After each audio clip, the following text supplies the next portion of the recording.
ಅವ್ರ ಸಂಸ್ಕಾರನೇ ಹೆತ್ತಾಳವ್ರ ಸಂಸ್ಕೃತಿ ಎಂಥದ್ದು ಸಂಸ್ಕಾರ ಎಂಥದ್ದು ಅನ್ನೋದು ಈಗ ಭಾಳ ಸ್ಪಷ್ಟವಾಗಿ ಗೊತ್ತಾಗ್ತದೆ.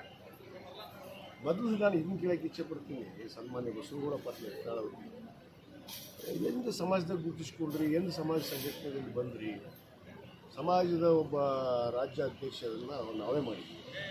ನಮ್ಮ ಸಂಘ ಈ ಕೂಡಲ ಸಂಘ ಒಂದು ಸಂಘವನ್ನು ನಾವೇ ಮಾಡಿದ್ವಿ. ನಾವೆಲ್ಲ ಧರ್ಮದರ್ಶಿಗಳು, ನಾನು ಕೂಡ ಧರ್ಮದರ್ಶಿ, ಇವತ್ತು ಅಧ್ಯಕ್ಷರು.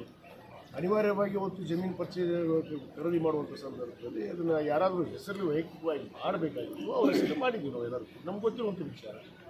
ಇವರೇನು ದುಡ್ಡು ಕೊಟ್ಟಿದ್ರ, ಇವರೇನು ಪೀಠಕ್ಕೆ ಬಂದು ಈ ಸ್ವಾಮಿಗಳು ಏನಾದ್ರು ಊಟ ಮಾಡಿದ್ರ, ಏನು ನೋಡ್ಕೊಂಡಿದ್ರು. 2008 ಪೀಠವನ್ನು ಮಾಡಿದವರು ಯಾರು? ಇದೇ ಪ್ರಬಣ್ಣ ಹುಂಚಿಕಟ್ಟಿ, ಇದೇ ನೀಲಕಂಠ ಸುಟಿ, ಇದೇ ವಿಚಾರಣ ಕಾಶಿ, ಏನು ಬಸವಗೌಡ ಪಾಟೀಲ್ ಹೆತ್ತಾಳ್. ಇವನು ಎದರಲ್ಲಿ ಇಲ್ಲ. ಈಗ ಹೀರೋ ನಾನೇ, ಸ್ವಯಂ ಘೋಷಿತ ಹೀರೋ ಇವನು. ಎಲ್ಲರಿಗೆ ಮಾತಾಡಿ ಇವತ್ತು ಏನಾಗಿದೆ ಪರಿಸ್ಥಿತಿ?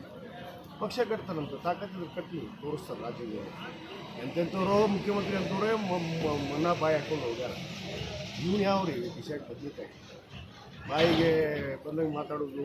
ಒಬ್ಬ ಯಜಮಾನ ಮನುಷ್ಯ, ಹಿರಿಯ ಜೀವಿ, 85 ವರ್ಷ ಅವನು. ಲಫಂಗನ ಮಗ, ರೋಫರ್ ನನ್ನ ಮಗ, ಇವ್ರು ಯಾವ ಮಕ್ಕಳು?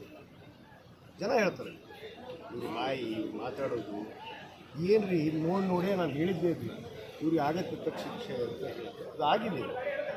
ಇನ್ನೂ ಬುದ್ಧಿ ಕಲಿಯಲಿಲ್ಲ ಅವನ ಮನುಷ್ಯ. ಬಿಟ್ಟೆ ಹೋಗ್ತಾರೆ, ಜನರಿದ್ರೂ ದೂರ ಹೋಗ್ತಾರೆ, ಎಲ್ಲರಿಂದ ದೂರ ಹೋಗ್ತಾರೆ. ಭಾಳ ಜನ ಹೋಗ್ಯಾರ ನೋಡಿ ನಾವು, ಭಾಳ ಜನ ನೋಡಿ ನಾವು.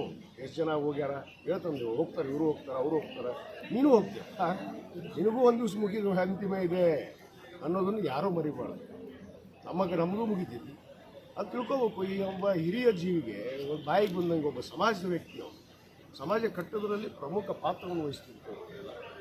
ಅಂಥವ್ರ ಬಗ್ಗೆ ಇಂಥ ಹೇಳಿಕೆಗಳನ್ನು ಕೊಡುವಂಥದ್ದು ಇವ್ರದ್ದು ಸಂಸ್ಕೃತಿನೇ ಅದು. ಬಿಡ್ರಿ, ಸಂಸ್ಕಾರನೇ ಅದು. ಅದಕ್ಕೆ ಏನು ಮಾಡೋಕ್ಕಾಗಲ್ಲ. ಇವರಿಗೆ ನಾನು ಒಂದು ಪ್ರಶ್ನೆ ಕೇಳೋಕ್ಕೆ ಇಚ್ಛೆಪಡ್ತೀನಿ. ನಿಮ್ಗೆ ಯಾವುದೇ ನೈತಿಕ ಹಕ್ಕು ಈ ಸಂಘದಲ್ಲಿ ಇಲ್ಲ. ಈ ಸಂಘದಲ್ಲಿ ಇಲ್ಲ, ಇನ್ನೊಂದು ಸಂಘದಲ್ಲಿ ಇಲ್ಲ. ಅವರಂತೂ ಇವನ್ನ ದೂರ ಇಟ್ಬಿಟ್ರ. ನೀವು ಹತ್ರ ಕರೆಯೋದಲ್ಲ, ದೂರ ಇಟ್ಬಿಟ್ರ. ಇಲ್ಲಿ ಸುಮ್ಮನೆ ಬಂದು ನಾನೇ ಹೀರೋ ಅಂತ ಈ ಸಂಘಕ್ಕೆ ಏನು ಸಹಾಯ ಮಾಡಿದ ನೀವು ಸ್ಪಷ್ಟಪಡಿಸ್ತೀನಿ. ಅದು ಬಿಟ್ಟು ಬಾಯಿಗೆ ಬಂದಂಗೆ ಮಾತಾಡೋದು ಮೊದಲೇ ತಿಳಿಸ್ಕೊ.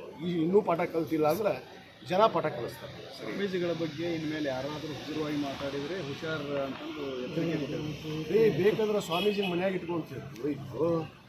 ಅಲ್ಲಿ ಮನ್ಯಾಗ ಪೀಠ ಮಾಡ್ಕೊಂತೀರಿ. ಇವ್ನು ಹೇಳ್ತಾನಲ್ಲ, ನಾನು ಅಷ್ಟು ಮಾಡಿದ್ದೀನಿ, ಗೌಶಾಲೆ ಮಾಡಿದ್ದೀನಿ, ಅಲ್ಲಿ ಈ ಸ್ವಾಮಿಗಳು ಉದ್ಧಾರ ಮಾಡಿದ್ದೀನಿ, ಆ ಸ್ವಾಮಿಗಳು ಉದ್ಧಾರ ಮಾಡಿದ್ದೀನಿ ಅಂತ ಹೇಳ್ತಾರಲ್ಲ. ಈ ಸ್ವಾಮಿಗಳನ್ನ ಹೋಗಿ ಇಟ್ಕೊಳ್ಳಿ ಮನ್ಯಾಗ, ಯಾರು ಬೇಡ ಅಂತಾರೆ? ಪಕ್ಷಕ್ಕೆ ಸೀಮಿತವಾಗಿ ಯಾವ ಸ್ವಾಮಿಗಳಿದ್ರೂ ನಾವು ಬಿಡೋದಿಲ್ಲ. ಅದು ಸಮಾಜ ಭಾಳ ಮುಖ್ಯ, ಸಮುದಾಯದವರು ಭಾಳ ಮುಖ್ಯ, ಸ್ವಾಮೀಜಿಗಳು ಮುಖ್ಯ ಅಲ್ಲ ಅನ್ನೋದನ್ನು ಭಾಳ ಸ್ಪಷ್ಟವಾಗಿ ಹೇಳ್ತೀವಿ. ಗುರುಗಳು ನಾವು ಮಾಡೀವಿ, ಇವನು ಮಾಡಿದ್ನಾ? ಯಾಕಂದ್ರೆ ಇವ್ನು ಪ್ರೀತಿ ಜಾಸ್ತಿ ಆಗಿದ್ರೆ ನಾವು ಸ್ವಾಮಿಗಳು ಇಟ್ಕೊಂಡು BJP ಸೇರಿಸ್ಕೊಂಡ್ಬಿಡ್ಲಿ. ಅವ್ರಿಗೊಂದು ಟಿಕೆಟ್ ಕೊಡಿಸ್ಲಿಲ್ಲ. ಅವರು ರೆಡಿನ ಅದಾರ. ಈಗ ಅವರು ಬರೋಕೆ ರೆಡಿನ ಅದಾರ ರಾಜಕಾರಣಕ್ಕೆ. ಅವ್ರಿಗೂ ಸಾಕಾಗೈತಿದ್ರು ಕಾವಿ ಹಾಕ್ಕೊಂಡು. ಕಾವಿ ಹಾಕಕ್ಕೆ ಅವರು ರೆಡಿ ಆಗ್ಯಾರ. ಇವನ ಜೊತೆ ಕಾವಿ ಹಾಕಿಸ್ಕೊಂಡು ಅಡ್ಡಾಡ್ಲಿ ಬೇಸಿ. ಇನ್ನೊಂದು ಹಾಗೆ ಸೂಕ್ಷ್ಮವಾಗಿ ಒಂದು ವಿಚಾರ ಕೇಳ್ಬೋದು. ಎಲ್ಲೋ ಒಂದು ಕಡೆ ಪಂಚಮಸಾಲಿ ಮೃತ್ಯುಂಜಯ ಸ್ವಾಮೀಜಿಗಳನ್ನ ಬದಲಾವಣೆ ಮಾಡುವಂಥ ಒಳಗೆ ಕೆಲಸ ನಡೀತಾ ಇದೆ. ನೋಡ್ರಿ, ಸಮಾಜ ಅನ್ನೋದು ಬಹಳ ದೊಡ್ಡದು. ಸಮಾಜ ಅನ್ನೋದು ಇವತ್ತು ಗುರುಗಳು ಮಾಡಿದೆ. ಗುರುಗಳು ಸ್ವಯಂ ಘೋಷಿತ ಆಗಿ ಇವರೇ ಬಂದಿಲ್ಲ. ಸಮುದಾಯ ಕಾಲಕ್ಕೆ ಏನೇನು ಆಗಬೇಕು ಅದು ನಿರ್ಣಯ ಮಾಡೇ ಮಾಡುತ್ತೆ. ಅದು ಬಂದರೆ ಅದು ಕೂಡ ಆಗೇ ಆಗುತ್ತೆ. ಕಾಯ್ದು ನೋಡ್ರಿ, ಬದಲಾವಣೆ ಆಗುತ್ತೆ. ಕಾಯ್ದು ನೋಡ್ರಿ, ಇದೇ ಆಗೋದು. ಈಗ ಬದಲಾವಣೆ ಕಾಲ ಬಂದಾಗ ಯಾರೂ ತಡೆಗಿಲ್ಲ ಅಂತ. ಅದು ಇಡೀ ಈ ಭೂಮಂಡಲ ಯಾರನ್ನೂ ನಿಲ್ಲಿಸೋಕ್ಕಾಗಲ್ಲಂತ. ಬದಲಾವಣೆ ಆಗಬೇಕು ಅಂದ್ರೆ ಈಗ ಸುನಾಮಿ ಆಗುತ್ತೆ. ಹೆಂಗಾಗುತ್ತೆ ಹೇಳಿ ಕೇಳಿ ಬಂತಾನ? ಹಂಗೆ ಇವ್ರದ್ದು ಕಾಲ ಮುಗಿದೈತಿ, ಬದಲಾವಣೆ ಆಗೇ ಆಗುತ್ತೆ. ನಾನು ಮಠ ಕಟ್ಟಿಲ್ಲ, ಸಮಾಜ ಕಟ್ಟಿನಿ ಅಂತ ಹೇಳ್ಕೊಂಡು ರೀ. ಯಾರೇ ಕಟ್ಟಿದವರು? ಎಲ್ಲಿದ್ದರು ಇವರೆಲ್ಲ? ಎಷ್ಟು ದಿವಸ ಹಿಂದೆ ಬಂದಾರ್ರಿ ಇವರು ಸಮಾಜ ಕಟ್ಟಕ್ಕೆ? ಒರಿಜಿನಲ್ ಸಮಾಜ ಕಟ್ಟಿದ ಮನೆತನದಾಗ ಹುಟ್ಟಿದಂಥವು ನಾನು. ಹಣ್ಣಾಳು ಗುರುಗಳು ನೆನೆಸ್ಬೇಕು, SR ಕಾಶ್ಯಪ್ನವ್ರು ನೆನೆಸ್ಬೇಕು. ಸಮಾಜನ ಗುರುತಿಸಿ ರಾಜ್ಯದಲ್ಲಿ ಪಂಚಮಸಾಲಿಯರು ಅದಾರ ಅನ್ನೋದಾಗ ಗುರುತು ಮಾಡಿಕೊಟ್ಟಿದ್ದಂಥವ್ರು ಮನೆತನದಾಗ ಹುಟ್ಟಿದಂಥವ್ರು ನಾನು. ಇವ್ರು ಯಾರೇ ಇದ್ರು ಹಿಂದೆ? ಸುಮ್ಮನೆ ಮಾತಾಡ್ತಾರೆ. ಈಗ ಸಮಾಜನ ಬಳಕೆ ಮಾಡ್ಕೋತಾ ಇದ್ದಾರೆ ಅಷ್ಟೇ. ಇವರು ಅಧಿಕಾರಕ್ಕೆ, ಓಟ್ಗೆ, ಇವರು ಲಾಭಕ್ಕೆ ಉಪಯೋಗ ಮಾಡ್ಕೋತಾ ಇದ್ದಾರೆ. ಈ ಸ್ವಾಮೀಜಿ ಏನು ಮಾಡಿದ್ದಾರೆ ಇಲ್ಲಿ ಬಿಟ್ಟ ಬಂದು? ಯಾರು ಮಾಡಿದ್ರು ಹೋರಾಟ? ಯಾತಕ್ಕೋಸ್ಕರ ಮಾಡಿದ್ವಿ? 2A ಕೇಳಿದ್ವಿ.